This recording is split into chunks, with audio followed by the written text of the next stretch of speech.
In this video tutorial, we're going to be covering the process of setting up a scene for ArchViz rendering. It's assumed that you're not going to be necessarily creating the content for this, i.e. the meshes or the materials, but rather the scene has kind of been built, you've assembled it, and now you just want to render it and make it look pretty. So we'll step through the whole process of adding lights, adding components, balancing the scene, and then of course towards the end showing you how you can tweak that to get various different looks and fields. So let's go ahead and jump in. So for this video project, I'm actually using content that is free and available on the Epic Marketplace. You can get it. It's the Zen Garden project. And so for the purposes of this demonstration, I've actually just kind of stripped out a bunch of extra things in there, background elements, some of the scripted events. So we just have the geometry itself.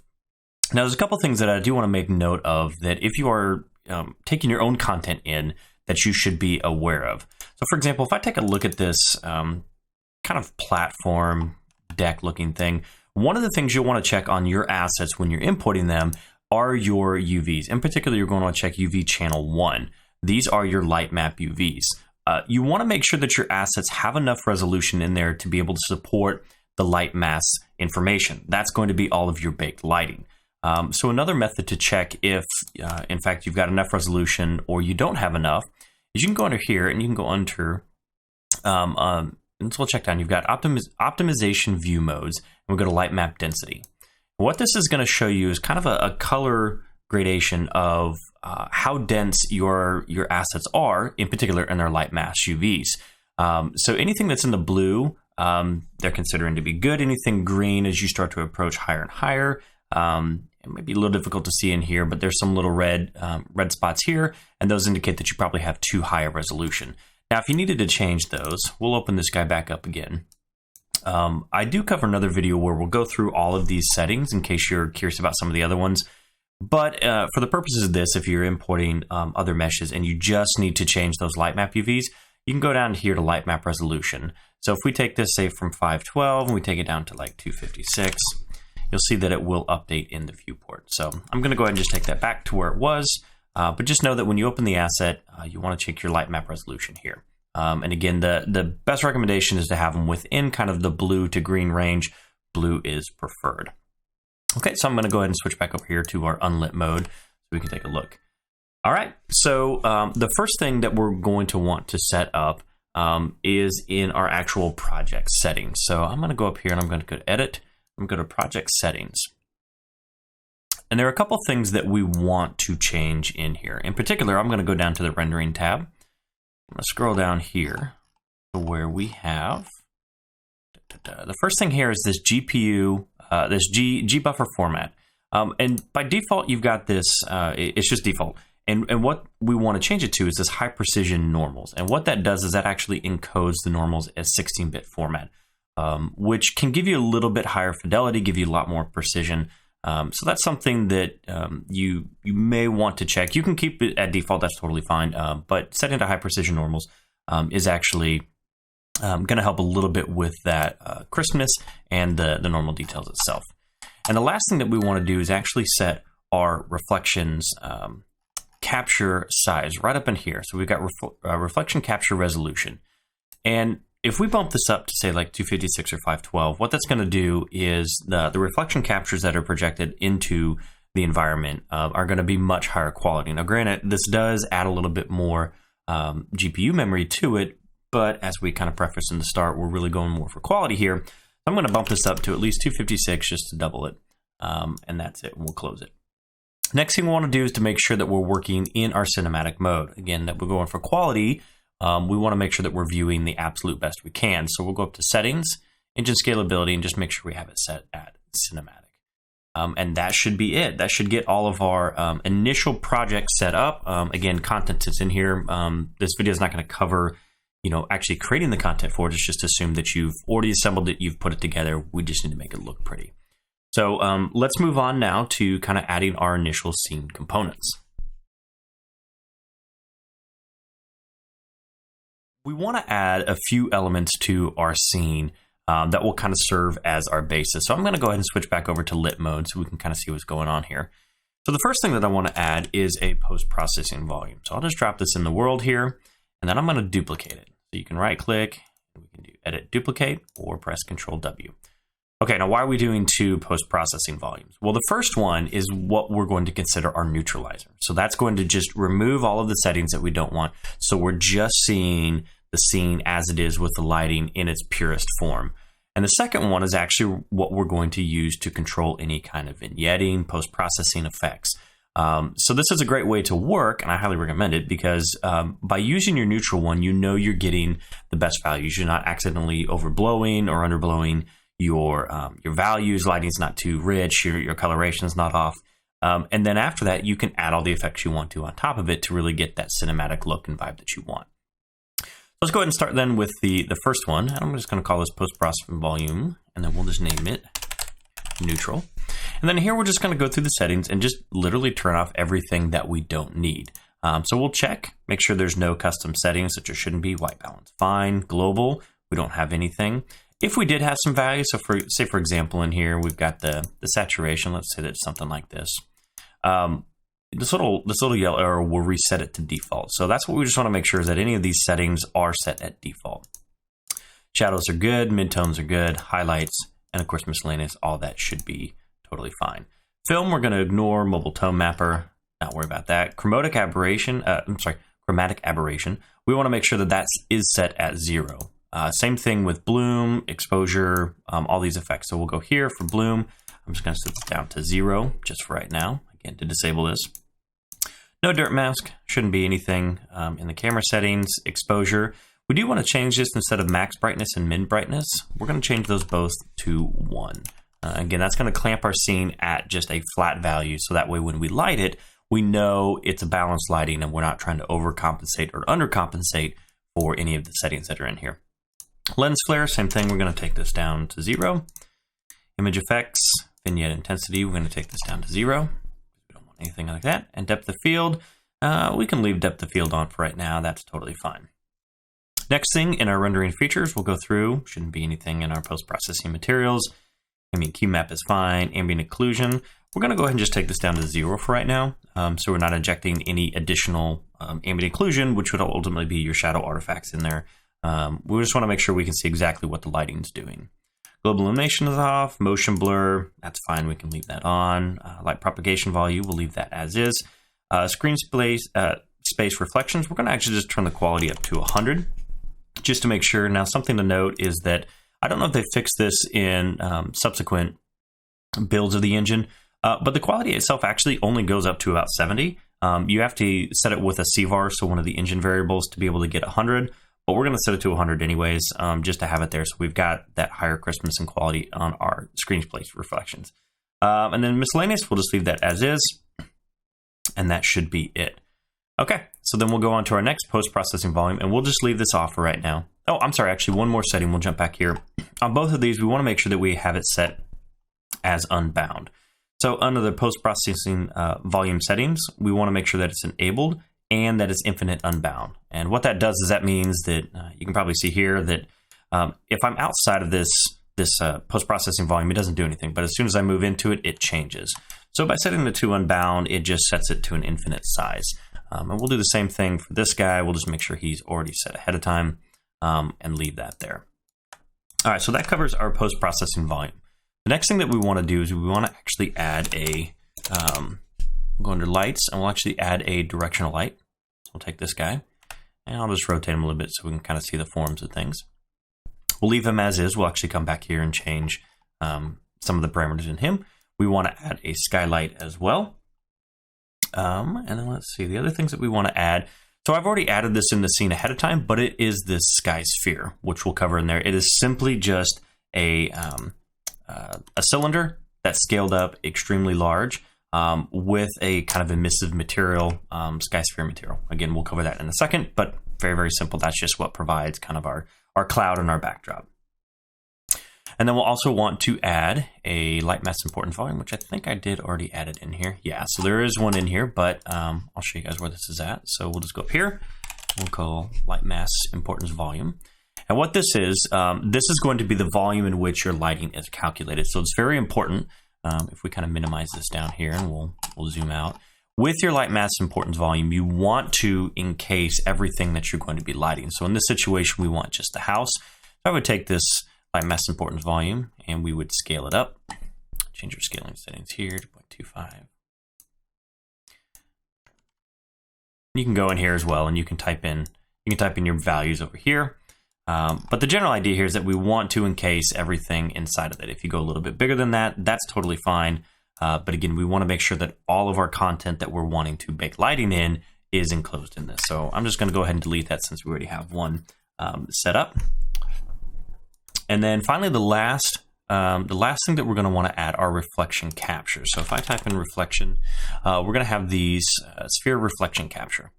Okay, now if I actually I'll maximize it so you guys can see what's going on here. So with reflection captures, there's a couple things that you want to keep in mind with those. The reflection capture is going to reflect the environment or whatever you specify in it based on the height at which it's set. So the recommendation is that you set your reflection captures wherever your camera would be positioned and or where the typical, kind of human eye level would be. Now with these, I've set some up ahead of time, which I'll actually show here in just a second. But the things that you need to be concerned about most when it comes to architectural visualization and rendering are two different things. The reflection type source, which is captured scene, or specific cube map.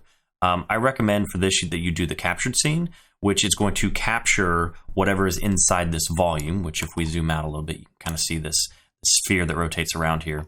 It's going to capture the information in there, and that's the cube map that is going to use to project back into the world. You can specify a specific cube map. We're not going to cover that in this video, but there may be some situations where you do want a very specific cube map, and that can just be an HDRI as well to do that. The second setting is this influence radius. So it's very important, as you can kind of see here, as we increase or decrease this. This is its overall effective range. Now, if I'm not mistaken too, you can have overlapping reflection captures, but it's important to note that smaller ones always take priority over larger ones. And actually, we'll come back to that here in just a second. But the third thing that I want to cover here is this brightness. So the brightness is how much of that reflection capture is injected into the scene. I recommend just keeping it at 1 right now. I don't recommend really pushing it above 1 unless you absolutely need to, but otherwise you can ramp it down. Okay, so going back here to the reflection captures, and then we'll kind of wrap up this little section here. With reflection captures, how do you determine where you place those? My recommendation would be to start as large as you can and then add reflection captures as needed. So what do I mean by that? So if we start out with this first one, we call this kind of our global, and we scale it up and it takes over our whole scene. And we go in and we look at, some of the finer details, like down maybe in this section, which may be hard to see, and we realize, hey, our reflections they're not looking accurate the way we want to. Come back in, we can add another one. We'll take his influence radius down. Captured scene. Now, here's something to note too, that your reflection captures may not update instantly, but it's really easy to do. Go up to here to build, reflection captures, it will build, and it will then pre-process everything that's within that view and project it into the scene. So in this situation, I needed a better reflection capture, kind of on this, kind of window looking thing. So I added one there. But again, the workflow is start big, do a big scene one, and then only add them as necessary. So I'm going to go ahead and delete these real quick, and then I'll show you where ours are placed in the scene for our example. So again, we've got some of these very, very large ones that have been added. We've then drilled down into some smaller areas, and then we've drilled down even further where we have some other aspects, and even some on these windows. Again, you can kind of see it's at the height level of the player where you would typically, where we would plan on maybe doing a cinematic or something, and we've added those where needed. Obviously, we wanted to have one on one side of that kind of 90-degree face and one on the other, because they're going to have two different reflections, one looking this way, one looking the opposite way. So again, not going to go super in detail about the reflection captures, but it's very important to note that reflection captures are absolutely key into giving you that realistic, making your environment feel grounded. So make sure you absolutely create reflection captures. Again, start big, work your way down as needed.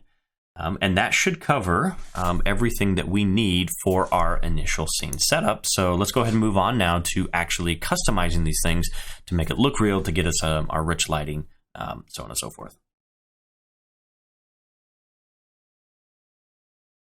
First thing that I want to do is I actually want to go into our directional light, and I'm going to make a couple settings on this one. Since this is going to be kind of our main primary light that's being injected into the scene, coming in at a value of 10, and again, this is using the unitless measurement as opposed to like lux or candles.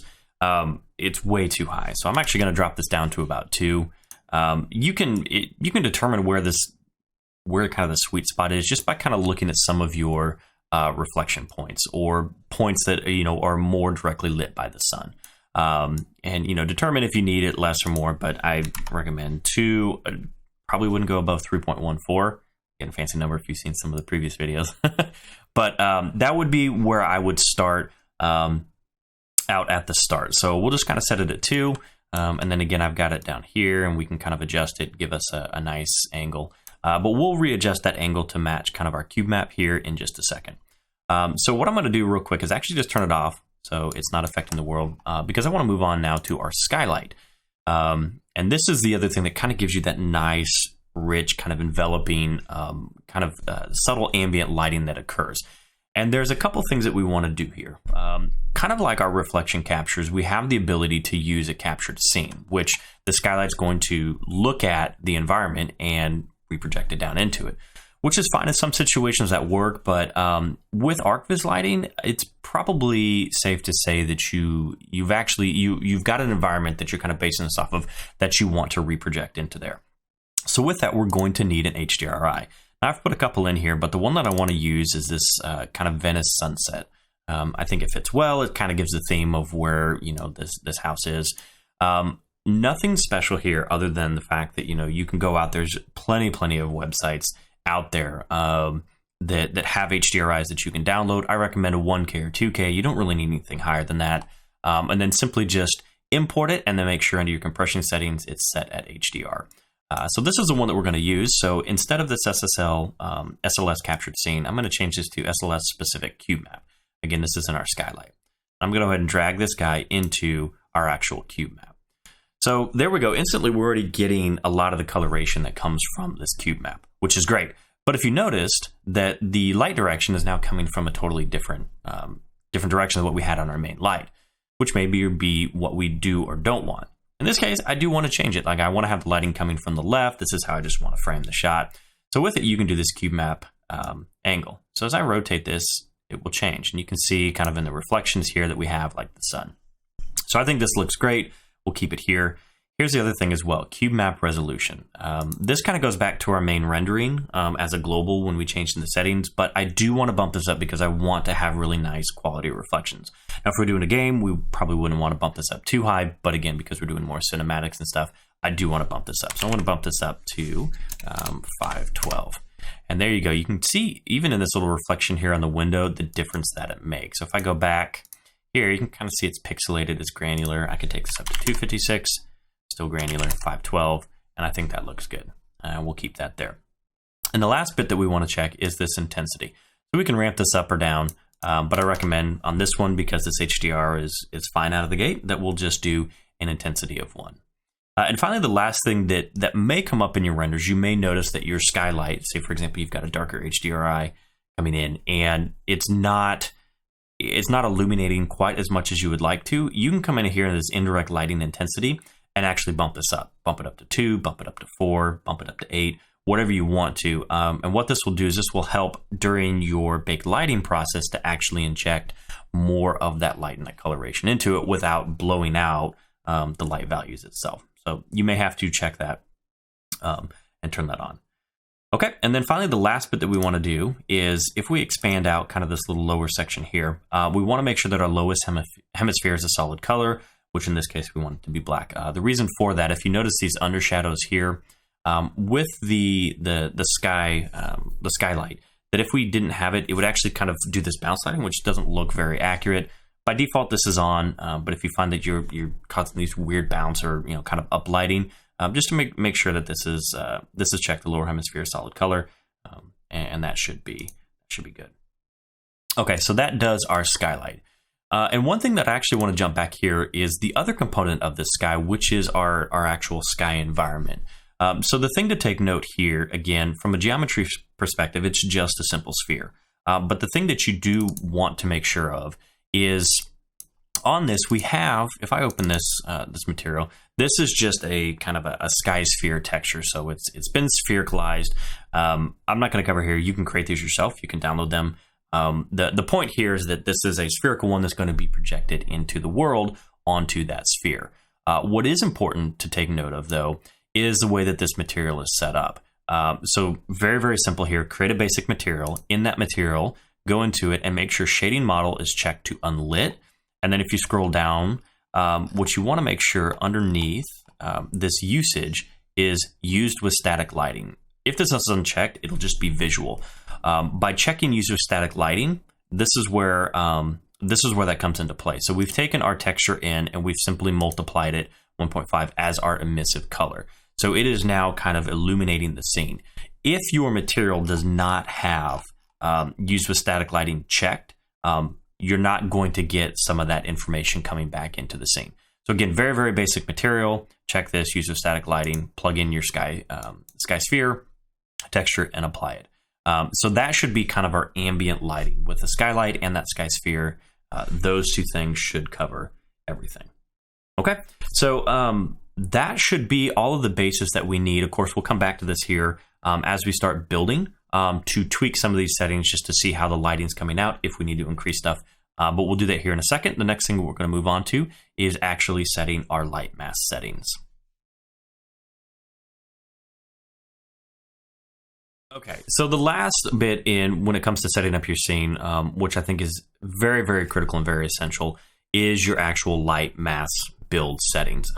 This is what can make or break your renders. You can blow out some values; those are easy to fix. But in terms of getting that rich, high quality rendering, you're going to need to make sure that your Lightmass settings are set up appropriately. So to do that, we're going to go under World Settings. If you don't see this tab, just go under Window and check World Settings, which will open this tab up. Okay, so underneath this Lightmass Settings, which should usually be rolled up, we're going to take this.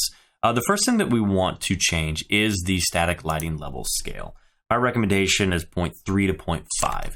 And what changing the static lighting scale does, which actually if you guys highlight over these tips, it'll actually tell you kind of what's going on here. But by reducing the lighting level scale, it makes it much more fine-tuned, much more precise. So that way the lighting calculations, so if you're unfamiliar with lighting, but the photons, when it's calculating light bounces, it's going to be finer, it's going to be more precise with that. So that's the first thing that we want to check is 0.3, and that should be totally fine for what you're doing. The next is number of indirect lighting bounces. Now I've seen a bunch of people just misuse this a lot. There was a great case study, I can't source it off the top of my head, in which an artist had gone in and actually looked at, if I do number of light bounces from 1 to 3 to 5 to 8 to 10 to 50 to 100, what does it look like? How does it affect it? And what they discovered is that really anything above 10 light bounces is really negligible. You don't really see what's going on there. So what this means is that when a light is cast into the scene, how many times does it bounce before it dies, basically? So you want to make sure that that's at least set high enough because you really want to get that rich lighting. In this case, we have concrete, which is a very light material, very reflective. So it's going to hit, lighting's going to bounce. So we want to make sure we've got enough light bounces in there. Skylight bounces. So again, this is what's going to, from the skylight projection that we have, which we know it's got coloration, it's got lighting information. We're going to want to bump this up as well. So my recommendation is similar to the indirect lighting bounces. Anything from 6 to 10 should be totally fine. And then the next thing we're actually going to do is this indirect lighting quality. So again, if we kind of highlight over this, anything above 1, which is the default, is going to increase your build times. However, it's going to give you a much more accurate result. So indirect lighting quality, I'm going to take this to 2, and then we'll leave everything else there. And then finally, the last bit we want to change is this volumetric light map detail size. Now, if you're using any engine version before, I want to say it was 4.18. I think 4.17 is when it was the last of the previous. you didn't have this volumetric light map. And what a volumetric light map is kind of like this. It's a 3D cube within inside of your light mass importance volume that has little bits of lighting information data in it. It's beautiful. It's great for rendering. So as objects pass through it, they inherit that lighting stuff. Again, I won't go into too much detail with it, but it is a beautiful method for kind of giving you that GI, that illumination, and everything like that. So with that, there's two things that we want to change, which are these detail size and maximum block size. So we're going to take the volumetric detail size down to 40, and we're going to change our volumetric maximum brick size to 40 as well. And what this says is that it's taking the sparseness of those kind of rendered points, and it's decreasing those. So we get more of those contained in a small volume.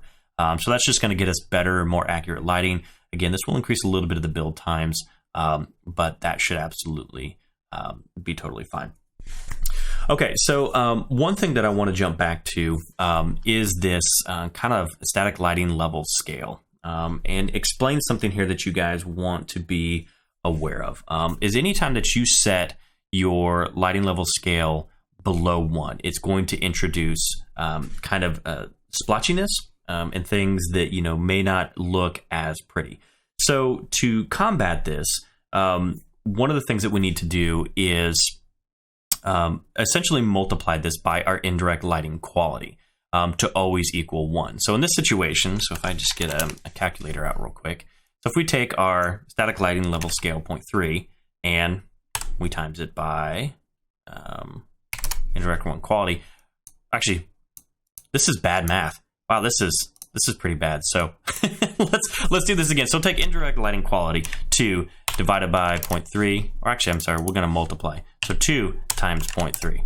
I do art, not math. Okay, so we can see here that our scale here is 0.6. We always want that to be at 1. So if we were to take it, say for example, a lighting level scale to 0.5, so 2 divided by 0.5, I'm sorry, 2 times 0.5, we're back at 1. So again, what you want here is your indirect lighting quality divided by your static lighting level scale to always be at 1, if that makes any sense. And that's going to just help ensure that you don't get any rendering artifacts. So I know where I said 0.3 before, but using this as a case in point, that's an important thing to remember, that there is a correlation between your static lighting level scale and your indirect lighting quality. For all intents and purposes, if you're coming back to this, ignore the bad math. We're just going to do static lighting level scale of 0.5 and your indirect lighting quality at 2. Okay, so now that we've had fun with math, now we're going to get to the fun part where we're actually going to start seeing the effects of what we've added into the scene by rendering. So let's get started.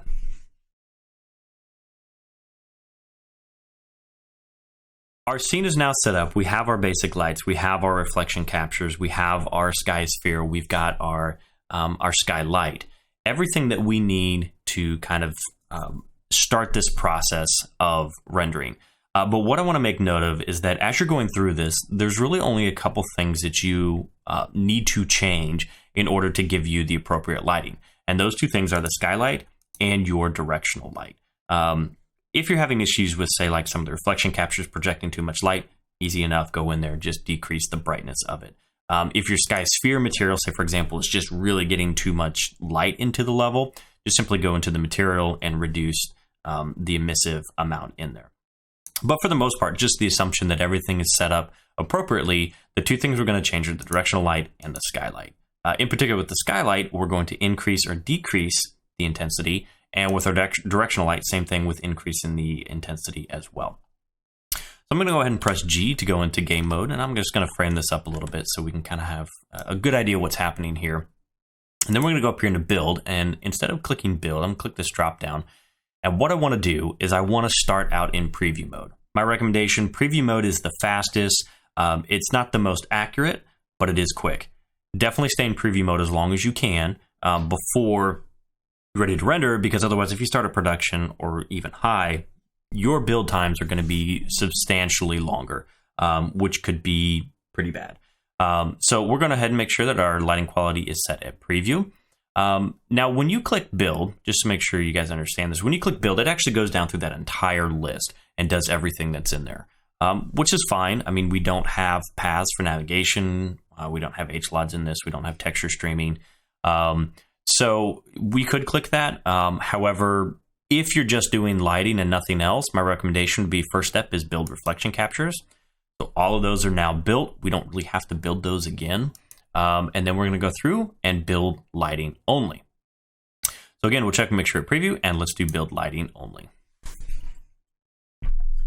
Now, something to note here too is when you're going to build static lighting, Unreal uses a process that it has called Lightmass, which I'll open it up here so you guys can see. I'm not going to cover it in this video. If you guys are interested, one of the things that's really nice about Lightmass is that you can actually set up a render farm. And what I mean by that is you can take advantage of any of the CPUs on your network, wherever you're at, by simply installing this little program here. And what Lightmass does is as I go to build the scene, it uses these cores. Now, this is just my PC here. But it goes out onto the network and actually figures out if there's Lightmass agents running, and it will utilize those cores.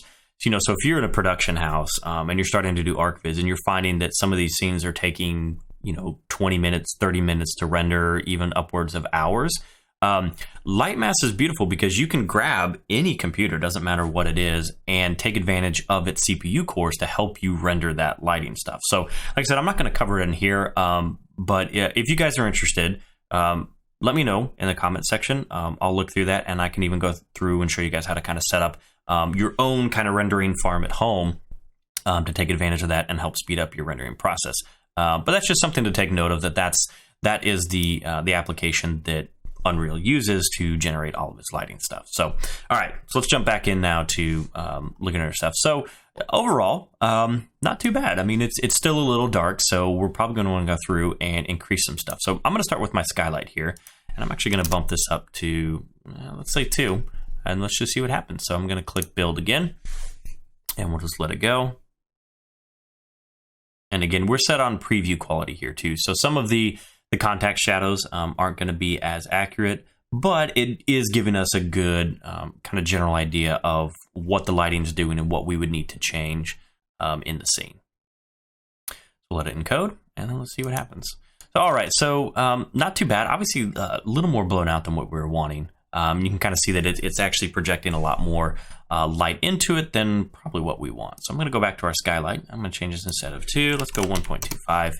We'll leave it at that. And then let's go into our directional light and bump this up. So, why don't we we'll go up to like 3. And then we'll just go here, build lighting only, which you can do Control, Shift, semicolon. So I'll try that now. Control, Shift, semicolon. And we'll let it go. And let's see what this does. Okay, so one thing to jump back here real quick. So I've forgotten that actually we had turned off our directional lights. So it's actually a good point to look at when it comes to kind of debugging your lights. So kind of a happy accident here, that really the only lighting that we're seeing here is coming from our skylight. So this is all of that information that's being processed in it. So let's go ahead. We'll go back into our directional light. I'm going to reset this back down to 2, and we're going to make sure we check effects world. Okay, so let's go ahead and just build it out with the actual light on kind of by default, and we'll see what kind of results we get with this.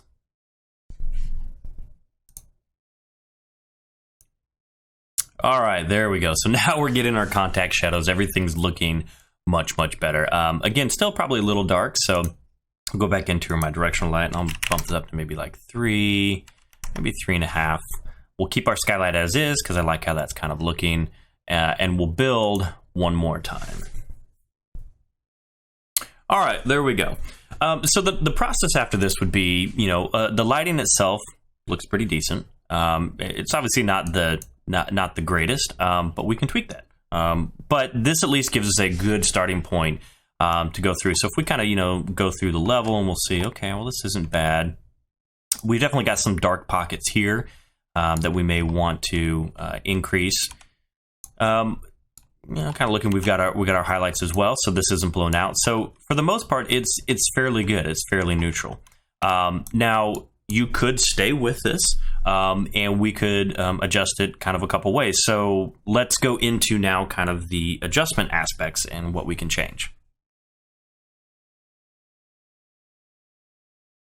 So if you remember in the beginning, we created 2 post-processing volumes. Again, the first one being kind of our neutralizer, which neutralizes the entire scene, gives us flat lighting so we know what we're working with. And the second one being the one that we can change and we can tweak. So there's a couple methods we can do with this. The first one, which if you're more akin to the workflow and say like Photoshop, or you want to be able to do a little bit more artistic curvatures and colorations and things like that without having to go through and manually select all the different sliders, that process you can use is a color lookup table. Now, I'm going to cover that in a totally separate video as opposed to this one, but that is one process. The second process is going in here and adjusting these settings. Now, both of them are going to do essentially the exact same thing. The color lookup table, however, is just going to inject that information based off of an image rather than you going and setting values. So we're going to go through here, and I'll just kind of show you a little bit on things you could do with this second post-processing volume. So, we can come into here, we can go highlights, midtone, shadows, and we could actually start doing some corrections. So instead of our gamma, we could take this up and we could increase our shadows. Maybe that's what we want, and maybe it's not. We can go into, say, for example, our high tones, take the same thing, gamma here, maybe increase it, decrease it. We can go into midtones. We could even take saturation up. We could really bump up coloration. So, you can kind of see here what's happening with this second post-processing volume, right? Like we're able to change some of these settings. And again, it's going to be completely up to you to determine, whether or not you want to use a secondary post-processing volume to change some of these effects, or if you actually want to go in and adjust your lighting. So that's kind of just, play by ear. That's just going to come from experience. That is one method. The second method we can do, in particular for the one problem we want to solve here is kind of this dark coloration inside of here, is to go into our actual world settings, our Lightmass Settings. We're going to check something in here, and then we're also going to check in kind of our skylight as well for things that we can do. So with this, I'm going to take this diffuse boost and our diffuse intensity. I'm going to take these up to, let's just ramp them up to 3 and kind of see what happens. So I'm going to go ahead and just rebuild here. And in particular, we're just going to watch in this middle section to see in these darker areas if it helps to kind of brighten those and make it look a little bit better. So we'll let the lighting build, and then we'll see what kind of results we get. So there we go. Light map is done encoding. You can see that actually makes a considerable amount of difference. So we didn't have to change our lighting, and all we had to do was just go into our actual world settings and the Lightmass Settings. What's important to note about this, and why I would start here first before adjusting your lights, is if you remember how I said at the beginning here, we knew that our directional light, right, coming in from this left side, is lighting this concrete surface appropriately. It's what we want. It's not blown out. It's not underexposed. It was just the dark areas that we wanted to address. So by going into our world settings, what we've done is we've actually increased that environmental boost. And to be honest with you, I'm happy with these results. I think this looks good. This is probably totally fine for right now. Now, kind of looking at these reflections, maybe I do want to make it a little bit brighter, and or maybe even change some of the coloration. I don't know. We'll see, because we kind of have this sunset, but we'll go in here. Actually, you know what? Let's keep it at 3.5, and let's see what happens if we change a little bit of the color. So I'm going to use this color picker right here, and if you hold it, actually, sorry, just click, it'll give you an eyedropper, and we can change it to, source whatever color is on our screen right now. So I'm going to go in and actually kind of like this sunset color, kind of patina here. So we'll change that. And then, of course, it looks like our sun is a little bit low. So I'm just going to rotate. Actually, make sure we get our light real quick. We'll get our directional light. And I'm going to uncheck my rotation, so I've got free rotation. And I'm going to give just a little bit longer shadows. Something maybe like this.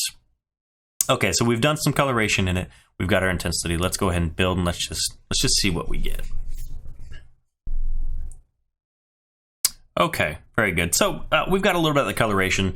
I think, for the most part, this looks pretty good.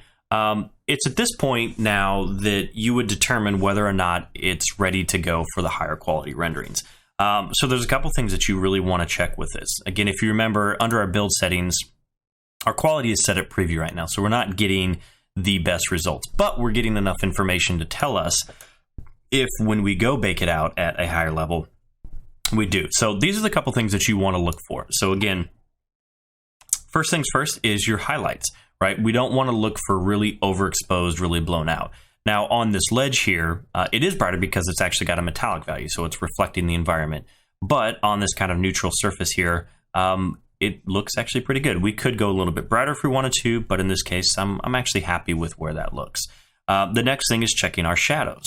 So again, looking in some of these darker areas, are we getting enough bounce lighting that we want? We made that change in the Lightmass settings, and we are.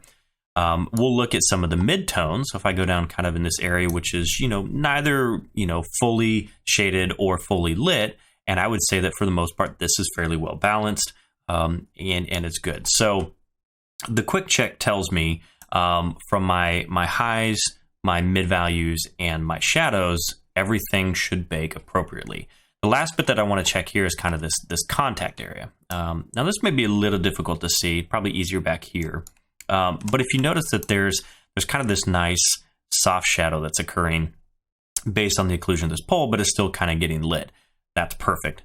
In our production bake, this will actually get more accurate. So from just kind of the initial glance check, everything looks fine. Now, at this point, you could, if you're confident enough, you could go into your build settings, immediately change it to production quality and bake it out. Or you could do kind of a ramp up process.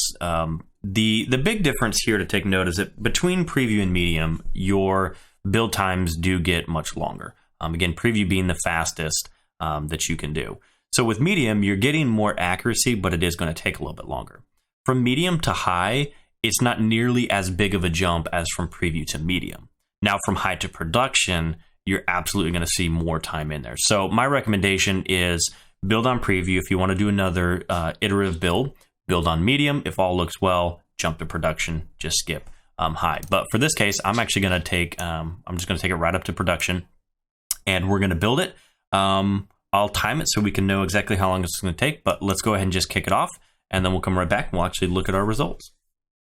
All right, so the build finished, and actually we can determine how long it took by simply opening up our Swarm agent. We can go to the log real quick and take a look at how long it took to build. So when it kicked off, shows that in total, all the different processing things that it did, but on average it took about just a little over 4 minutes. So not bad at all for kind of our final render. So we'll kind of look in here real quick and see the things that production kind of builds over the lower preview quality. So like I said, one of the big things here are our contact shadows. Much more accurate, much softer, darker when it gets in the crevices, so it looks much nicer. If we go into kind of these the ambient spots, you can see here we've got pretty nice shadowing as well.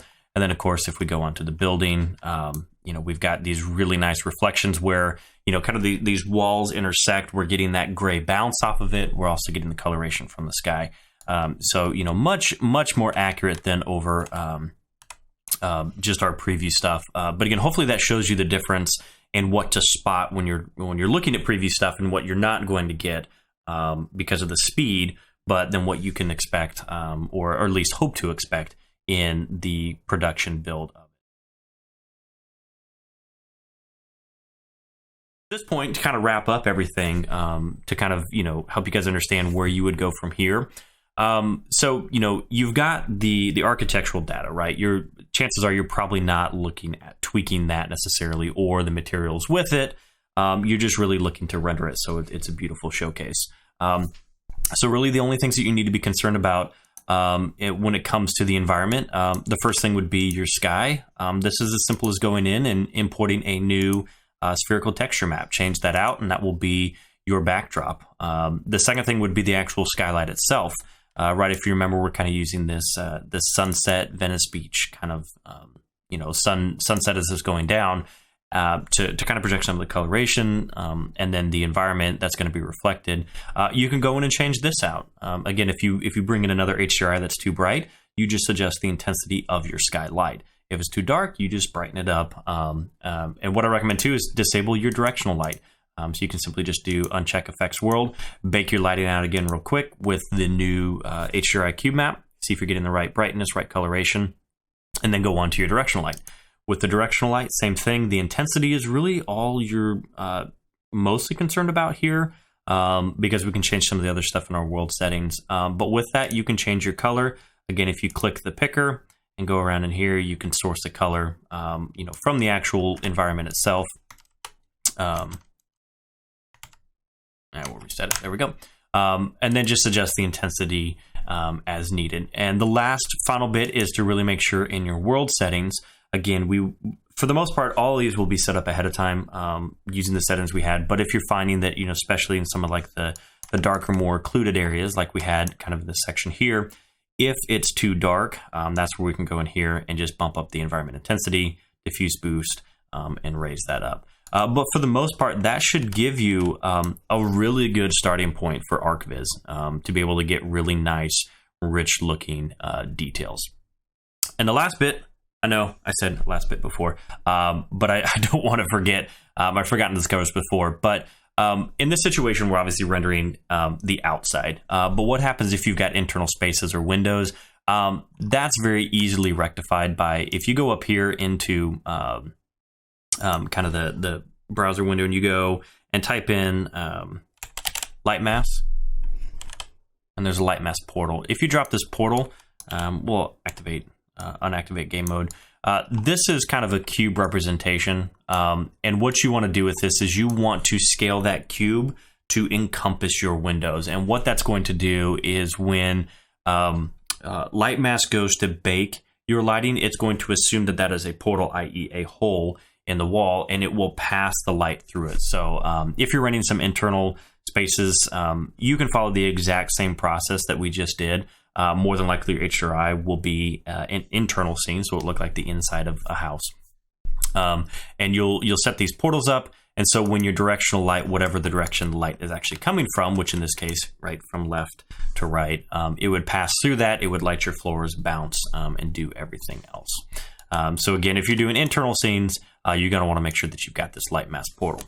But for external architectural visual scenes, this should be a perfect starting point for you guys. So I hope this helps. I hope you guys learned a lot. Again, if you guys have suggestions for future videos and topics you guys would like me to cover, drop it in the comments. I read every single one of those. It's important to me because I want to provide as much information and tips and tricks as I can for you guys. So thanks for watching.